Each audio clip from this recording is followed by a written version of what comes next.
रामचंद्र कह गए सिया से ऐसा कलयुग आएगा, हंस चुगेगा दाना दुनका, कौआ मोती खाएगा। चोर उचक्के नगर सेठ और प्रभु भक्त निर्धन होंगे, जो होगा लोभी भोगी वो जोगी कहलाएगा। 40,000 का चश्मा, 60,000 की जैकेट वाले बाबा, अरे वही जो कभी हिंदू राष्ट्र बनाने की मांग करते हैं, कभी अनटचेबिलिटी को पब्लिकली परफॉर्म करते हुए आइए आइए, बस बस बस छूना नहीं है, मैं अछूत आदमी है। सनातन के सबसे बड़े रक्षक बनकर भड़काऊ भाषण और बयानबाजी पर उतर आते हैं। लो जग जाओ, अब सब हिंदू अपने हाथ में हथियार उठा लो, सब हिंदू एक हो जाओ और पत्थर मारने वालों के घर पर बुलडोजर चलवाओ। जब तक हिंदू राष्ट्र भारत बन नहीं जाएगा, चैन से नहीं बैठेंगे। तब यह तय कर पाना और मुश्किल हो जाता है कि बाबा जी समाज का उद्धार कर रहे हैं या समाज में अलगाव फैला रहे हैं। इस बार बयानबाजी नहीं, बाबा किसी और मामले को लेकर चर्चा में रहे। बाबा ऑस्ट्रेलिया कथावाचन के लिए गए थे। फेसबुक पर गुची के चश्मे और ब्रांडेड जैकेट पहने हुए फोटोज डाल दी। अब ट्रोलर्स ने ट्रोल करना शुरू कर दिया। ये सब देखकर बागेश्वर बाबा को क्रोध आ गया। बाबा ने प्रतिक्रिया दी कि जैकेट भक्तों का प्रेम है और चश्मा परिस्थिति की मजबूरी।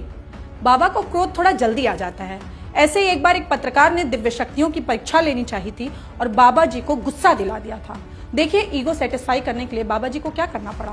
नकटा सारे ठटरी बार दे भी, कान पकड़ दोनों, पकड़ कान, परो पाँव, मूड धर के परो, माइने मूड धर के। इस बार भी क्रोध में महात्मा जी ने गाली सुना दी। ठटरी के बरे, नकटा, मूसर चंद, 10 रुपया का आदमी, नाचने वाला, गंदे चरित्र का आदमी 2 लाख की जैकेट पहन सकता, और महात्मा अगर 60,000 की पहन ले तो तेरे पेट में दर्द होता है।